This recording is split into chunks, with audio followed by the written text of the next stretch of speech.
On the west side of Manhattan, or as New Yorkers call it, the edge of the known world, there is a skyscraper that houses the New York Times, a former newspaper. And on the pages of that newspaper, there's an op-ed section that we like to call Knucklehead Row. Oh, hey, hey, oh, hey, ho, let's go waltzing down to Knucklehead Row. And on that row of knuckleheads, there writes a man named David Brooks, who today predicted the coming GOP apocalypse.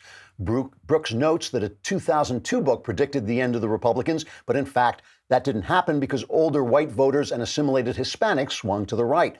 That made people think twice about predicting the end of Republicans, but not our man Brooks. No, sir. Brooks says this time the Republican Party is really doomed because millennials hate us.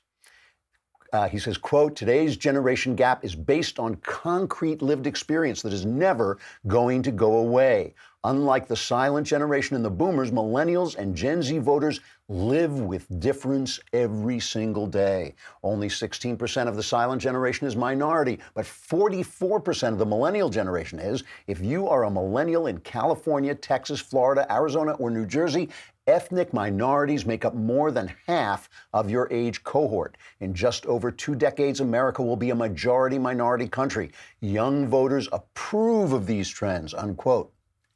You see, folks, what makes the knuckleheads on Knucklehead Row knuckleheads is that they never talk to anyone but other knuckleheads. Knucklehead confers with knucklehead, confirming their knuckleheadedness until the whole world seems to them as knuckleheaded as themselves. Brooks thinks that we Republicans or conservatives are sitting around wondering how we can hold off the great tide of minority majorities. And since everyone they know agrees that that's what Republicans think, they figure it must be true. They are, in short, knuckleheads.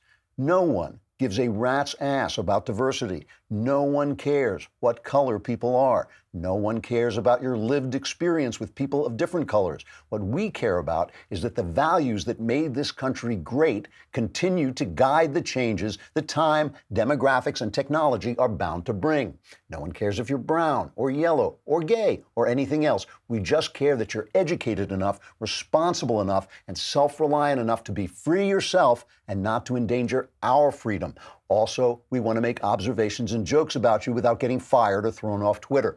In short, we on the right don't care what color you are as long as you're colored American. We conservatives are the people who brought you the end of the Cold War, the rollback of the 70s and 80s crime wave, the prosperity of the 80s through 90s, the return to judicial constitutionalism, a welfare reform that really worked until Obama destroyed it, and the surge that ended the Iraq War. You leftists are the folks who brought us crime, homelessness, widespread sexual malfeasance and disease, renewed racial animosity, the appeasement of jihadism, and the death of American education. Maybe if you knuckleheads stopped talking to one another and started talking to us, you could stop obsessing over people's colors and microaggressions and other baloney and help us solve today's problems as we did the problems of the past while you were busy screwing stuff up in the name of diversity.